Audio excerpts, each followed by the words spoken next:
There's a silence you only find deep in the Rockies, miles from any highway. It's a silence so deep you can hear the whisper of your own blood in your ears, the rustle of a pica 100 yards away. For 10 years, this has been my office, my sanctuary. Out here, the dangers are honest. A sudden blizzard, a startled mother bear, a careless step on a loose rock. It's a world of clean, simple truths. Gravity works. Winter comes. You respect the mountain, or it will bury you. I thought I understood all the dangers this place held. I was wrong. The day started perfectly. The aspens on the high slopes were a blaze of gold, a final, defiant fire before the snows came. The air was thin and sharp, tasting of pine and cold stone. I was on the last leg of a long patrol, checking the backcountry trails near the Wheeler Peak ridgeline. It had been a quiet shift. I was thinking about Lily, my daughter, thinking about the batch of chili I was going to make for dinner, how she'd complain about the onions but eat 2 bowls anyway. Since her mom left, it's just been the 2 of us. She's my whole world, my true north. The thought of her smile was pulling me back toward the trailhead, toward home. That's when I saw it. About 50 feet off the main trail, down a steep, scree-covered slope. A flash of color that didn't belong, not the gold of an aspen or the gray of granite, a bright, synthetic blue. My heart rate quickened. People don't usually leave gear this far off the path unless they're in trouble. I keyed my radio. Dispatch, this is Ranger Callahan, Sector 4. I'm going off trail to investigate a possible abandoned campsite, Grid 7B. 10-4, Callahan, a voice crackled back. Advise when you're clear. I made my way down the treacherous slope, my boots sliding on the loose rock. The blue object was a small high-end day pack snagged on the roots of a gnarled pine tree. It looked like it had tumbled from the trail above. The pack was empty except for a crushed water bottle and a trail map. There was no ID, but lying a few feet away, half buried in the dirt, was a digital camera.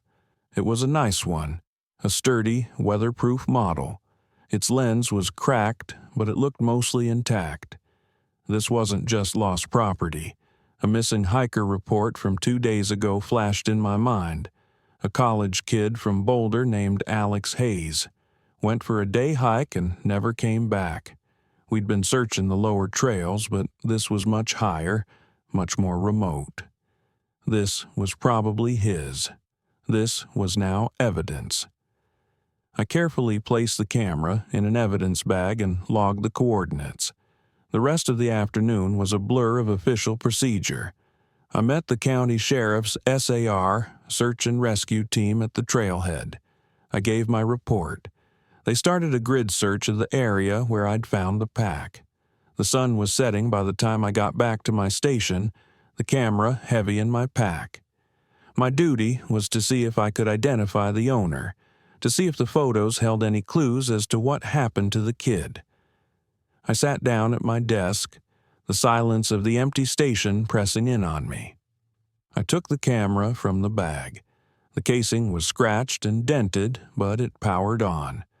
The small screen flickered to life. The first few photos were exactly what I expected. Majestic shots of the snow-dusted peaks, a blurry photo of a marmot, a selfie of a smiling, wind-flushed young man in his early 20s, Alex Hayes. My heart sank. It was him. I kept clicking through the photos, my mind in professional mode, looking for clues. The photos documented his hike, the trailhead sign, the first set of switchbacks, a panoramic shot from the summit. He was alone. The timestamp on the last mountain photo was from 3 days ago, just after noon. There was only one photo left on the card. I clicked the button. The image that appeared made the breath catch in my throat. It was wrong. Utterly, impossibly wrong. It wasn't a mountain. It wasn't the sky. It was a dark, indoor shot, taken with a flash.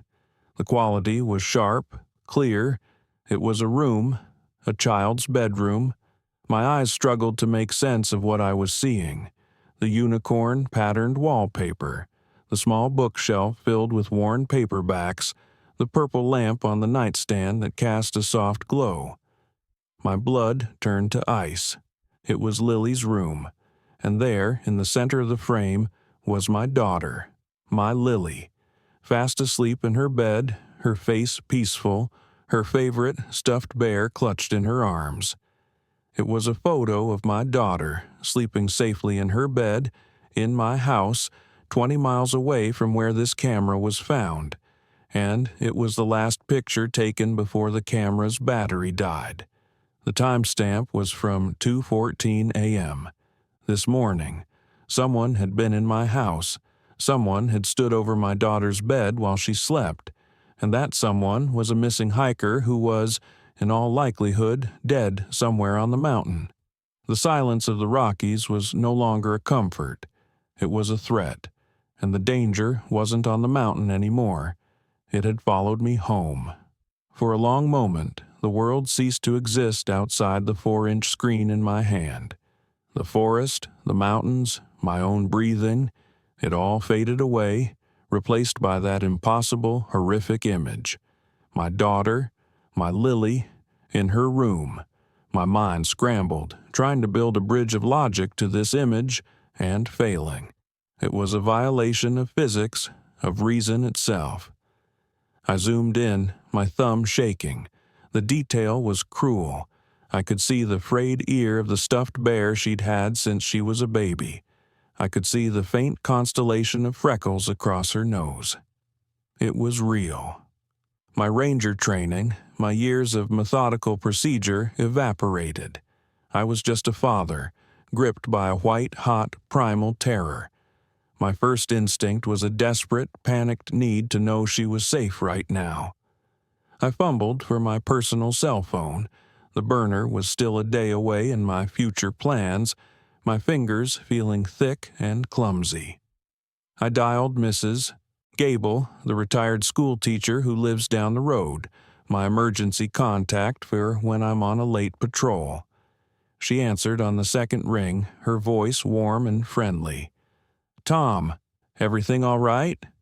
"Mary, I'm so sorry to bother you," I said, my voice tight, trying to sound calm. "Can you do me a huge favor? Can you look in on Lily for me? Just pop your head in. I have a bad feeling." "Of course, dear. Is everything okay?" she asked, a note of concern in her voice. "I think so. Probably just my imagination. Can you call me right back?" The next 3 minutes were the longest of my life. I paced the floor of the small station, my heart trying to beat its way out of my chest. I stared at the photo on the camera, then at my own phone, willing it to ring. Finally, it did. "She's sound asleep, Tom," Mary said reassuringly. "Didn't even stir when I opened her door, snoring like a little bear, just like you said she does." A wave of relief, so powerful it made my knees weak, washed over me. "Thank you, Mary. Thank you so much. I'm sorry to have worried you." She was safe, but the relief was instantly soured, because the photo in my hand proved that just hours ago she hadn't been. My cop instincts, buried under a decade of parkas and trail maps, began to resurface. This wasn't a ranger's problem anymore. I dialed the county sheriff, a good old boy named Brody, who was heading up the SAR operation. "Brody, it's Callahan," I said when he answered.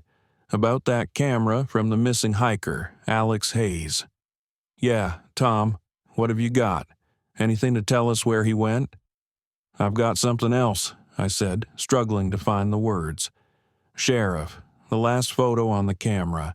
It was taken this morning, at my house. It's a picture of my daughter, sleeping in her bed." Silence on the other end. Then a confused chuckle. "Come again, Tom. You sure you're not seeing things? How in the hell could that be?" I'm looking at it right now, I insisted. It's my house. It's my daughter. Okay, son, calm down, he said, his voice taking on the placating tone you use with someone you think is hysterical. Maybe the kid knows you. Maybe it's a prank. We'll look into it. For now, focus on the search for Hayes. Let's deal with one thing at a time. I hung up the phone, my knuckles white. He didn't get it. He couldn't. To him, it was a weird anomaly.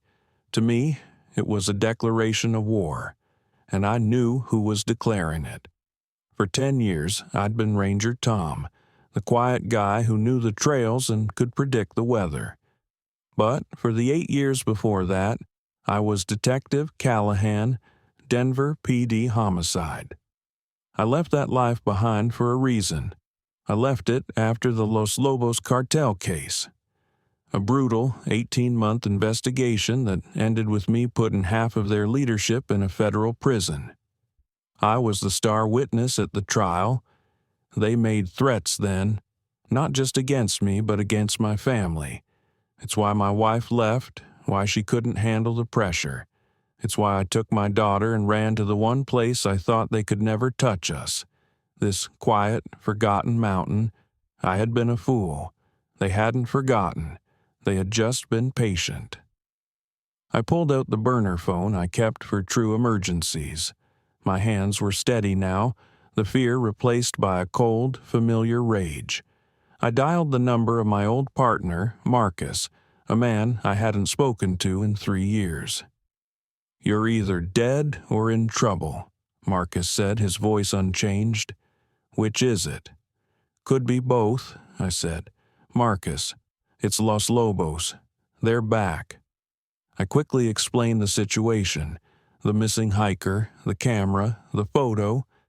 I heard his sharp intake of breath on the other end of the line. "Tom, this is bad," he said, his voice low and serious.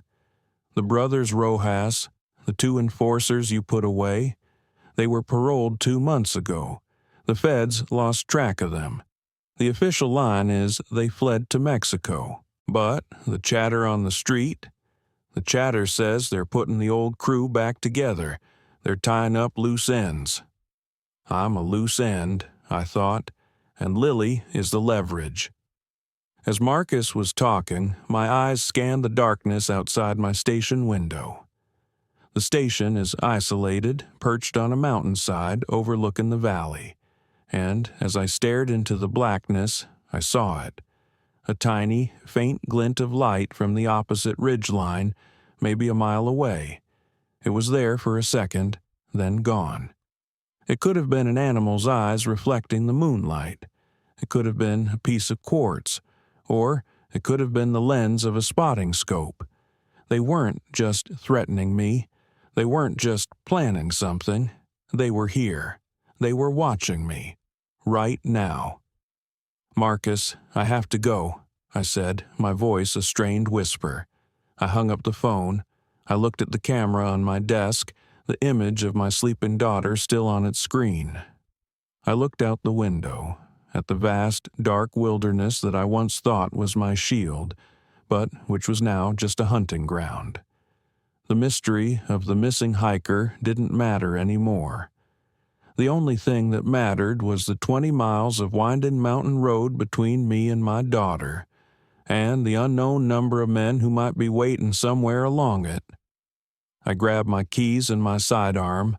My sanctuary had become a cage, and the predators were closing in. There was no more time for thinking.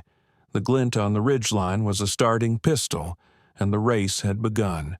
My sanctuary had become a sniper's perch, my isolation a tactical advantage for my enemy. Every instinct, both as a father and as a cop, screamed one thing. Lily. I moved with the speed I didn't know I still possessed. I kicked open the station's gun locker. My standard-issue Park Ranger sidearm felt like a pea shooter. I grabbed the heavy, matte black patrol rifle, a semi-automatic AR-15, and 3 extra magazines. I stuffed my go bag with emergency supplies, med kit, water, high-energy food, flares. I was no longer a ranger preparing for a lost hiker. I was a soldier preparing for a war. The 20-mile drive down the winding mountain road was the most harrowing journey of my life. My knuckles were white on the steering wheel, my eyes constantly scanning not the road, but the dense, dark forest that crowded it. Every shadow was a man with a rifle. Every blind curve was a potential ambush. The familiar, beautiful landscape had transformed into a hostile territory, a gauntlet I had to survive. Halfway down, I saw it. Tucked away at a small, disused trailhead for a trail that had been closed for years, was a blue Subaru Outback. It was parked neatly, almost politely. My blood went cold. I knew that car. I'd seen the photo of it on the missing person flyer. It was Alex Hayes's car. I pulled over, my rifle in my lap. This was wrong, all wrong.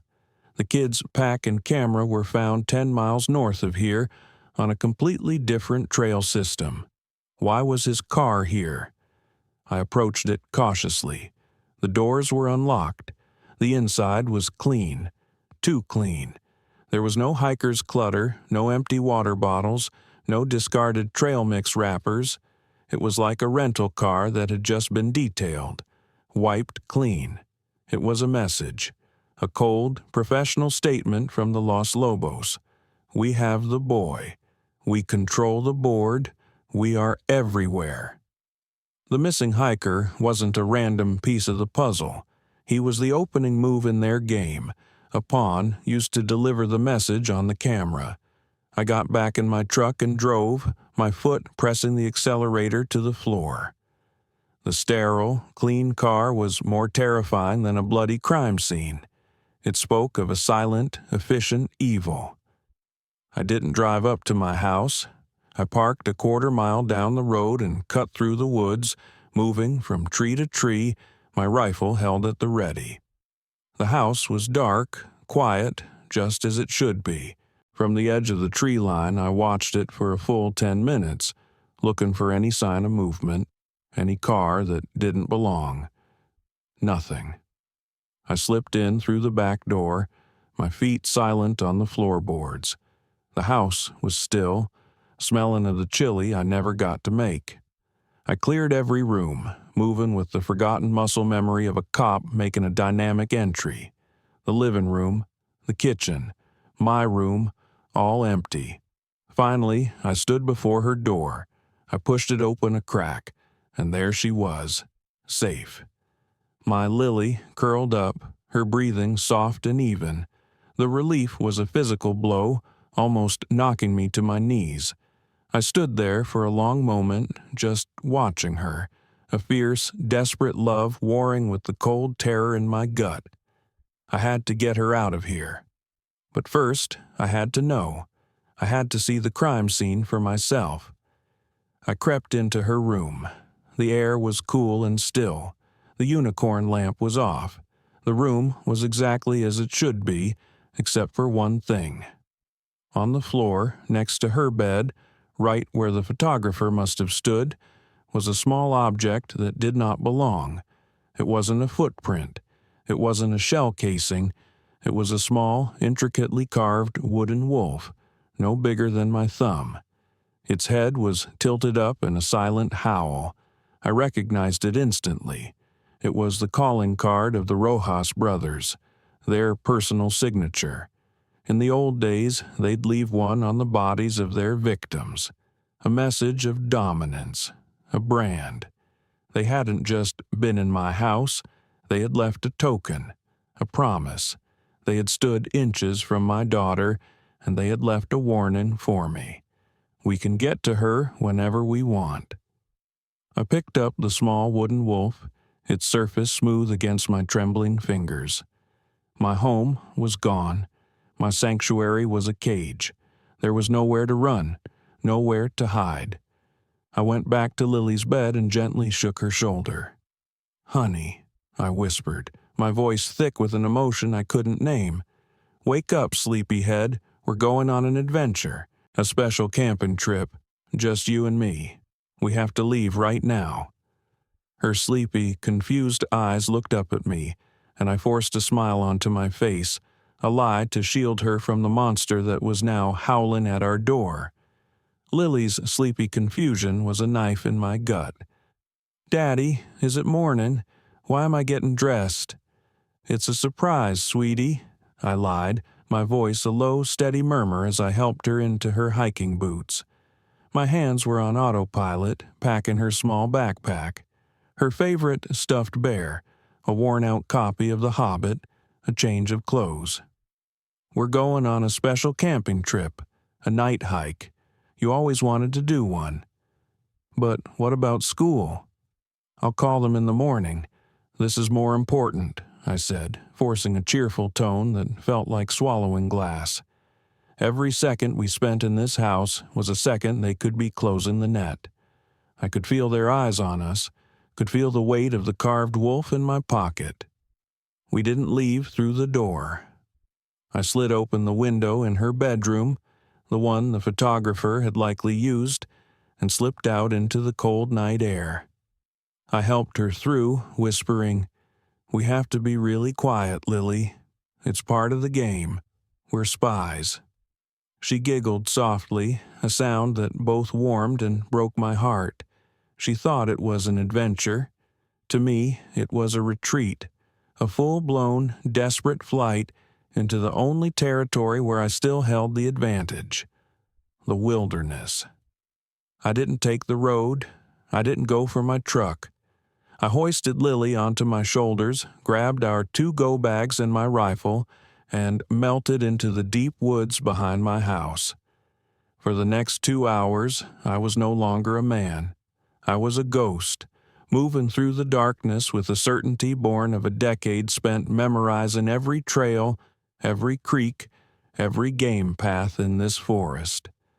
I followed the contours of the land, staying in the low ground, the shadows my only ally. Lily eventually fell asleep on my shoulders, her small breaths puffing against my neck. She was heavy, but her weight was a comfort, a reason, the only reason that mattered. As we moved, my detective's mind, dormant for so long, worked furiously, piecing together the timeline. The Rojas brothers are paroled. They want revenge. But they don't just come for me. They orchestrate this elaborate, cruel piece of theater. They grab a random kid, Alex Hayes. They force him to hike up a mountain, leaving the camera behind like a breadcrumb. Then they get rid of him, wiping his car clean to make it look like a professional abduction, to make sure the authorities take it seriously. They knew a missing hiker would trigger a massive search and rescue operation. They knew a ranger would find the camera. They knew that ranger would be me. It was all for me, a psychological operation designed to do one thing, to let me know that their reach was infinite, that not even my daughter's bedroom was safe. It was a prelude to the real attack. We eventually emerged from the woods onto an old, disused fire road, miles from my house. This was the next part of the plan. A man with my past learns to have contingencies. In a dilapidated barn owned by an old rancher who owed me a favor, under a dusty tarp, was my insurance policy. An old, powerful dirt bike. It was unregistered, untraceable. I had siphoned gas from my truck before leaving. I gently woke Lily and strapped her into a small harness I kept with the bike, securing her in front of me. She was groggy, confused, but she trusted me. That trust was a weight heavier than any mountain. "Hold on tight, sweetie," I said, kicking the engine to life. Its roar was a sudden, violent intrusion in the silent night. We shot off down the fire road, leaving a plume of dust behind us. Our destination was Denver. My only ally in the world was my old partner, Marcus. I didn't know what he could do, but I knew I couldn't do this alone. I needed a new plan, a new identity, a way to disappear so completely that even the ghosts of Los Lobos couldn't find us. We drove through the night, stopping only for gas at a tiny 24-hour station in a town that was little more than a blinking yellow light on the highway. I left Lily asleep in the car, the doors locked, while I went inside to pay with cash. A small TV was mounted in the corner, tuned to a morning news program. The volume was low, but the images were sharp. They were talking about the missing hiker, Alex Hayes. They showed his smiling college photo. Then they cut to a press conference. It was Sheriff Brody standing at a podium, and standing just behind him, to his left, was a man in a dark suit, his face impassive. My blood turned to ice. My breath caught in my chest. I knew that face. I had stared at it across a courtroom for 6 weeks. It was Ricardo Vargas, the lead counsel for the Los Lobos cartel, the slick corporate lawyer who had orchestrated their entire defense, the man who had personally cross-examined me on the stand. The chyron at the bottom of the screen read, Ricardo Vargas, Department of Justice Liaison. They hadn't just gotten out of prison. They hadn't just put their crew back together. They had infiltrated the other side. The very system that was supposed to be hunting them was now working for them. I looked out the window at my sleeping daughter, and I understood. We weren't just running from a vengeful cartel anymore. We were running from everyone. There was no one to call. There was no one to trust. We were completely, utterly, and terrifyingly alone. The sight of Ricardo Vargas on that screen, wearing the legitimacy of the Department of Justice like a well-tailored suit, was a gut punch that knocked all the air out of my lungs. It wasn't a conspiracy. It was a hostile takeover. They hadn't just gotten out of prison to rebuild their empire. They had staged a coup, and the government was their new cartel. I threw the cash on the counter and ran back to the car, my mind a vortex of cold, terrifying clarity. The plan was garbage. Denver was a trap. Marcus, my old partner, was either a target himself or, worse, a compromised asset they would use to lure me in. Every instinct I had screamed that the official world was no longer safe. We couldn't run to the system for help. We had to run from it. I got back in the car, trying to keep my hands from shaking as I turned the key. Lily was still asleep, her face a perfect picture of innocence in a world that was anything but. "New plan, sweetie," I whispered to her sleeping form. We weren't going east to Denver. We were going west, deeper into the great anonymous basin of the country. We drove for hours, my eyes constantly scanning my mirrors, my mind racing, replaying every detail of the Los Lobos case from a decade ago. I was looking for a loose thread, a mistake they had made, a weakness I had overlooked. They seemed invincible then, and with the power of the federal government behind them now, they were gods. How do you fight a god? You don't. You find the man who built his throne. And then a memory surfaced. A splinter that had been buried in my mind for years. It was from the trial. We had an informant on the stand, a low-level bookkeeper we had flipped. He was terrified, sweating under the lights. The prosecutor was asking him about the cartel's finances, how they hid their money. They didn't use banks, not really. The informant had stammered. It was all in the cloud, in a fortress, a digital fortress. "Who built this fortress?" the prosecutor asked. "I don't know his name," the informant said. "No one did. They just called him Nyx, like the goddess of night. He was a ghost, a legend. He built their whole system, made it untouchable. At the time, we'd dismissed it. We had enough on the Rojas brothers to put them away on trafficking and murder charges. The complex digital finances were a dead end we didn't need to chase. But now it was the only lead I had. The entire Phoenix Syndicate, the whole corrupt structure that Jacoby had been a part of in my last life, was likely built on the same foundation. Vargas and the Rojas brothers wouldn't have abandoned a system that was perfect. To find a weakness in their empire, I had to find its architect. I had to find Nix. The mission had changed. We weren't just running anymore. We were hunting. Our destination was Salt Lake City. It was big enough to get lost in, anonymous, and the last place anyone would expect a rugged Colorado Ranger to go. It was a city of grids and order, a perfect place to hide from chaos. The journey was a blur of back roads and small towns. In a thrift store in a town whose name I didn't bother to learn, I bought us new clothes. Generic jeans, plain t-shirts, baseball caps. I took a pair of scissors to my own hair in a grimy gas station bathroom, shearing off the familiar Ranger cut, leaving a ragged, unrecognizable mess. I looked at myself in the cracked mirror. The man, looking back, was a stranger. Good.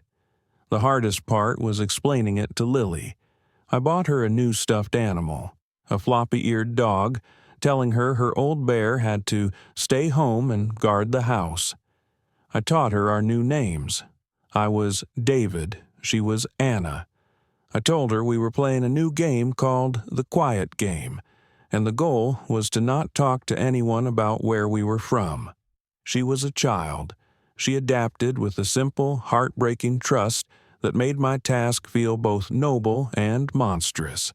I was protecting her by destroying her childhood. We rolled into Salt Lake City late in the afternoon. The perfect grid of the streets, the clean, wide avenues, the imposing mountains that ring the valley. It all felt like another planet. I found a cheap, no-name motel on the outskirts of the city that took cash and didn't ask for ID. The room was beige and smelled of stale cigarettes. It was perfect. After Lily fell asleep, exhausted from the journey, I sat on the edge of the lumpy bed. The only light came from the screen of a cheap, refurbished laptop I had bought for cash from a pawn shop downtown. I had a new burner phone. I had a new, anonymous life. I was David, a single father in a beige room, a ghost in a strange city. I opened an encrypted browser, the screen a stark white in the darkness. I was a mountain man, a tracker of animals and men in the physical world. Now I had to become a tracker in a world I didn't understand, a wilderness of data and shadows. I had to hunt a ghost named Nix, a man who didn't want to be found, and my only hope was that he hated the men who were hunting me more than he valued his own anonymity. My fingers hovered over the keyboard. My hunt had begun. The beige motel room in Salt Lake City became our entire world. For 3 days, I lived in a paranoid twilight, fueled by lukewarm coffee and the low hum of the laptop. My world shrank to the size of that glowing screen. I was a ranger, a man of the earth, now lost in a digital wilderness I barely understood. I waded through oceans of long-dead forums on the dark web, chasing usernames that hadn't been active since 2012. I searched for whispers of Nix and found only digital ghosts and cryptographic dead ends. The architect of the Los Lobos Empire was, as advertised, a phantom. During the day, I would force myself to take Lily out. We'd go to a local park or the city library. I'd watch her on the swings, trying to conjure a smile, while my eyes were constantly scanning the crowd, analyzing every face, every car that passed too slowly. I was trying to build a wall of normalcy around her, a fortress of peanut butter sandwiches and story time, but it was a fragile defense against the world I knew was hunting us. "Daddy, when can we go back to the mountains?" she asked one afternoon, her voice small, and the simple question was like a physical blow. "Soon, sweetie," I lied. "We're just on a long adventure." On the 4th day, I realized I was failing. I was thinking like a hacker, which I was not. I needed to think like a cop. I couldn't find the ghost, so I had to find his footprints in the real world. I went back to the one concrete lead I had, the informant from the original trial, the bookkeeper who first mentioned Nix's name. Using a public computer at the library, I dove into public records. The informant, Hector Morales, had died in a prison shanking 3 years ago. Gang-related, the official report said. I knew better. It was a professional hit, an erasure. But Hector had a sister, Maria Morales, and she was still alive, living in Phoenix. As I was printing out the last of her details, a movement near the library entrance caught my eye. 2 men. They didn't belong. They weren't students or homeless people seeking shelter. They were hard-faced, with the watchful eyes of predators. They wore generic work clothes, but their posture was all wrong. It was military, or paramilitary. They weren't looking at books, they were looking at faces. My heart slammed against my ribs. They weren't feds. They were the cartel's foot soldiers, ground hunters. I sank back behind a bookshelf, my face shielded by a large book on horticulture. I didn't breathe. They swept the room with their eyes, their gaze passing right over me, and then they moved on, exiting the library. They hadn't seen me. It was a random sweep, but it was a terrifying confirmation. The national manhunt for the rogue cop was just the public face of the operation. The real hunt, the professional one, was happening quietly in the shadows, and they were closing in. Time had run out. That night, from a different motel across town, I used a new burner phone to call Maria Morales. She answered, her voice wary. "Who is this?" "My name is David," I said, using my new identity. "I knew your brother, Hector, a long time ago. I'm in trouble, Maria. The same people who got to him are now after me and my daughter." I heard a sharp intake of breath on the other end. "I don't know anything," she said quickly, her voice trembling with a decade of fear. "He's gone. That life is over. Please, leave me alone." "They won't," I said, my voice low and desperate. "They don't leave loose ends. Hector mentioned someone to me once, a man named Nix. He said he was the only one who had a key to everything. I need to find him. It's my only chance.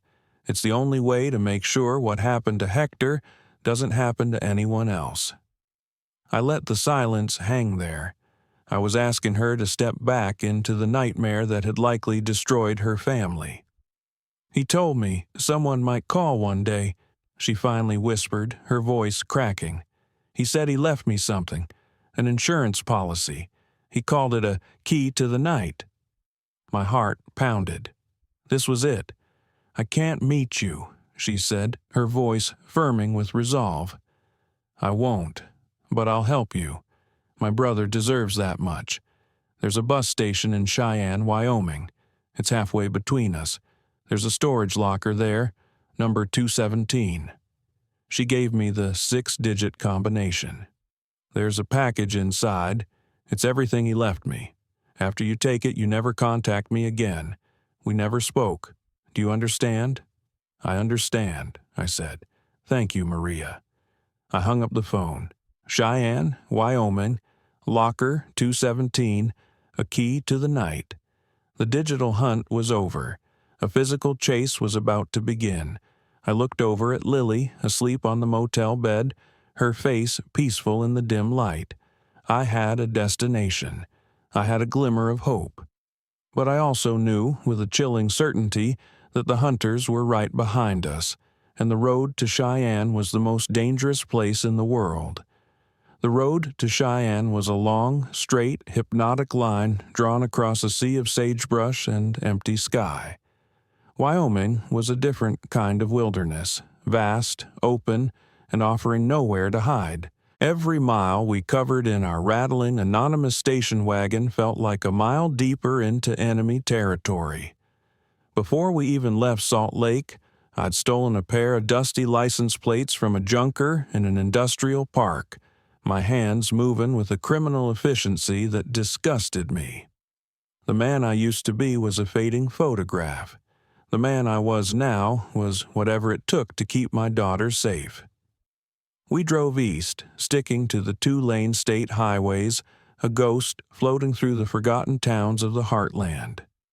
The conversation in the car was strained. The adventure was wearing thin for Lily. The novelty had been replaced by a child's deep, intuitive sense that something was wrong. "Daddy," she asked from the back seat, her voice small, "are we in trouble?" I met her eyes in the rearview mirror. I was done with lies, not the whole truth, but a piece of it she could hold on to. "Yes, sweetie," I said, my voice steady. "A long time ago, I helped put some very bad men in jail. Now they're out, and they're angry at me, so we have to be very, very careful for a little while. My whole job right now is to keep you safe. Can you be brave for me?" She nodded, clutching the new stuffed dog to her chest. "I can be brave," she whispered. I had given her a burden no child should have to carry, but I had also given her the truth. It was the best I could do. The close call came at a desolate truck stop just over the Wyoming border. We were the only ones there, aside from the tired-looking woman behind the counter. I was paying cash for gas and 2 bottles of water when the bell over the door chimed. A Wyoming Highway Patrol officer walked in. My heart seized. He was young, his uniform crisp, his face set in a professional, neutral expression. He nodded at me. "Afternoon." "Officer." I nodded back, my voice calm, my insides a tangled knot of ice and fire. I turned away, focusing on the candy bars, trying to make myself invisible. He wasn't looking for me. My face was on the national news, but in a place this remote, the odds were low. He was just a cop on his break. But as he stood at the counter waiting for his coffee, his radio crackled to life. A voice, tinny and distant, read out a bolo. "Be on the lookout." "All units, be advised," the radio crackled. "Update to the Amber Alert out of Boulder County, Colorado. Search for missing hiker Alex Hayes is now considered a possible non-custodial parental abduction. Authorities are seeking a person of interest for questioning. Samuel Callahan, former park ranger, believed to be traveling with his minor daughter, Lily Callahan. Subject is considered armed and potentially unstable." I felt the blood drain from my face. It was brilliant. It was diabolical. Vargas and Jacoby had buried the rogue cop narrative and replaced it with something far more potent. I wasn't an assailant anymore. I was a potential kidnapper, my own daughter's kidnapper. They had turned every cop in the country into a hunter, and they had given them a righteous reason to do it. The trooper barely seemed to notice the call. He took his coffee, gave another nod, and walked out. He got in his car and drove away, heading west. He hadn't recognized me, but it was only a matter of time. The net was no longer just tightening, it was electrified. We made it to Cheyenne as dusk was settling, the sky a bruised purple. The city felt tense, a way station for transients and secrets. I found the bus station, a grim, fluorescent-lit building smelling of diesel fumes and desperation. I parked across the street, my eyes scanning the crowds. "Okay, Lilybug," I said, turning to her in the back seat. "New part of the game. I need you to lie down on the floor and cover yourself with this blanket. Don't make a sound, don't peek out until I come back and give you our secret knock, okay? I'll be as fast as I can." She nodded, her eyes wide but trusting. Leaving her alone, even for 5 minutes, was the hardest thing I'd ever done. I walked into the bus station, my baseball cap pulled low, my hands in my pockets. It was a river of anonymous faces, people going everywhere and nowhere. It was the perfect place to hide and the perfect place to be ambushed. I felt a dozen pairs of eyes on me, though I knew it was just my paranoia. I found the bank of storage lockers. Number 217 was on the bottom row. I knelt, my body shielding the keypad from view. My fingers were slick with sweat as I punched in the 6-digit code Maria had given me. There was a soft click. I pulled the small metal door open. My breath hitched. Inside was a small, heavy package wrapped in brown paper and twine.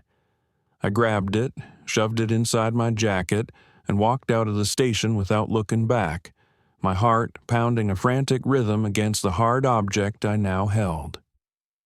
Back in the car, with the doors locked and Lily still hidden under the blanket, I tore the package open. It wasn't a hard drive. It wasn't a folder full of documents. It was two things. The first was a small, old-fashioned brass key, the kind used for a safe deposit box. The second was a single piece of paper, folded many times. I opened it. It was a hand-drawn map, a detailed layout of a cemetery. It was old, the ink faded. A single plot on the map was circled in red. Below the circle was a name and a date. The name wasn't Nick's. It was Helios, and the date was from 1998. I stared at the map, at the key. This wasn't the answer. This was a new set of directions. The key to the night, Maria had called it. Her brother, the dead informant, hadn't left behind a simple piece of data. He had left behind a scavenger hunt, a trail for a ghost leading to a graveyard. And I had a horrible feeling that to find Nick's, I was going to have to dig up a grave. The map was old, the paper brittle. The key was heavy and ornate. They were tools for a world that no longer existed. A message from a dead man. I sat in the driver's seat of our beater car, parked in the shadows of a Cheyenne underpass, while Lily slept in the back. Using my laptop and the gas station's stolen Wi-Fi, I cross-referenced the drawing with cemetery records. It took 2 hours, but I found it. An old, mostly forgotten Lutheran cemetery in rural Nebraska, just over the state line. And in their public interment records, a single, strange entry from October 1998. A John Doe buried in a plot paid for by an anonymous benefactor, with the headstone marker listed as Helios. Sun and night. Nick's and Helios. It was a breadcrumb trail left by a ghost. A trail designed to be followed by someone who could think, not just hunt. The drive to Nebraska was the final leg of our pilgrimage into the unknown. The landscape flattened out into endless plains, the sky a vast, empty bowl above us. The feeling of being hunted had changed. It was no longer a frantic, panicked chase. It felt like an endgame, like a predator, confident in its trap, slowly herding its prey to a chosen location. They knew where we were going, or at least they knew the game was nearing its end. The cemetery was exactly as the map had depicted, a lonely, windswept hill dotted with tilting, weathered headstones. I left Lily in the car, hidden under the blanket, with the engine running and the doors locked. I told her I was just going to look at some old rocks and I'd be right back. Her trust was a physical weight on my shoulders. I found the grave easily. It was small, unassuming, set apart from the others. The stone was simple granite, and on it was one word: Helios. There was no name, no date, but at the base of the stone, half hidden by overgrown grass, was a small square brass plate with a keyhole in its center. My heart pounded as I took out the key Maria had sent me. It slid into the lock with a smooth, satisfying click. I turned it, and the plate came loose. Behind it was a small, watertight metal box embedded in the stone itself. I pulled it out. Inside, cushioned by yellowed foam, was a ruggedized military-spec laptop and a single sealed envelope. I tore the envelope open. It was a letter, not from Nix, but from Hector Morales, the informant, written years ago. "If you are reading this," it began, "then I am dead, and the Rojas brothers are not, and you are in the kind of trouble that eats men alive. You're looking for a ghost named Nix. Let me save you the time. Nix is not a person. It was never a person." He went on to explain. Before he was a bookkeeper for the cartel, Hector was a low-level programmer on a top-secret NSA project in the late 90s. The project's code name was NYX, Network Yield Exfiltration. It was a master key, a piece of offensive cyber warfare software capable of decrypting and infiltrating almost any digital system on Earth. When the project was officially scrapped and buried for being too dangerous, Hector, terrified of its power, stole the only copy of its source code. That code was his masterpiece. It was what he used to build the cartel's digital fortress. It was what made them invincible, and this laptop contained the only other copy in existence. It wasn't just a ledger. It wasn't just proof of corruption. It was a weapon of unimaginable power, and Ricardo Vargas, the DOJ liaison, didn't just want it back to cover his tracks. He wanted it for himself. Just as I finished reading the letter, I heard the sound of tires on the gravel road leading to the cemetery. 3 black SUVs. They pulled up and surrounded the small hill, their tinted windows reflecting the gray, overcast sky. The doors opened, and a dozen men in tactical gear stepped out, forming a perimeter. They didn't raise their weapons. They just stood there, watching me. Then, from the lead vehicle, Vargas himself stepped out. He wore a tailored overcoat, looking completely out of place among the tombstones. He had me, trapped. But Hector Morales and I had both understood one thing. When you can't win the fight, you have to change the battlefield. I pulled out my burner phone. I didn't call the FBI. I didn't call Marcus. I called a number I had memorized from the dossier Thorne had compiled on me, a dossier that detailed my weaknesses, but also my history. The number belonged to an investigative journalist in Denver, a relentless, Pulitzer Prize-winning bloodhound named Sarah Jennings, who had once tried to get a comment from me on a dirty cop case. She answered on the first ring. "Jennings." "My name is Sam Callahan," I said, my voice loud and clear, carrying on the wind.